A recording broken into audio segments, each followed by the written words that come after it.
உன்னை யாரா கொலையை குண்டில கை வைக்க சொன்னது? நான் திருப்பிடியாதே பண்ணி குசூரா மாறிக்குதே. ஏய் கண்ணே, என்னடா உன் கண்ணெல்லாம் வீங்கி போயிடுது? யாரா உன்னை வச்சுதே? அண்ணா அது வந்து இருவிஷ்ணே, நான் சொல்றேன். அது ஒண்ணு இல்ல மச்சான், இந்த வீட்டுக்கு பின்னாடி என் ரூம் இருக்குல்ல, என் ரூம் கதவு தாண்டா தட்டினேன். திடீர்னு எங்க இருந்தோம் எனக்கு தெரியல, தப்பால்னு தாக்கிட்டு என் கண்ணை இப்படி ஆக்கிட்டு போயிட்டானுங்கடா. டேய், இந்த ஊர்ல நான் எவ்வளவு பேர் ரவுடி உனக்கு தெரியும்ல, அப்புறம் எப்பறம் உன் மேல கை வச்சானுங்க? உனக்கு மட்டும் என் கையில மாட்டினானுங்க.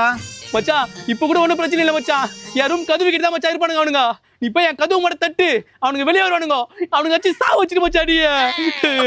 அப்படியாடா? நான் யாருன்னு காமிக்கிறேன் அவனுக்கு. போடா போ. பாக்குறேன்டா, இந்த கதவை தட்டினா எவன் வந்து என்ன தாக்குறான்னு பாக்குறேன்டா.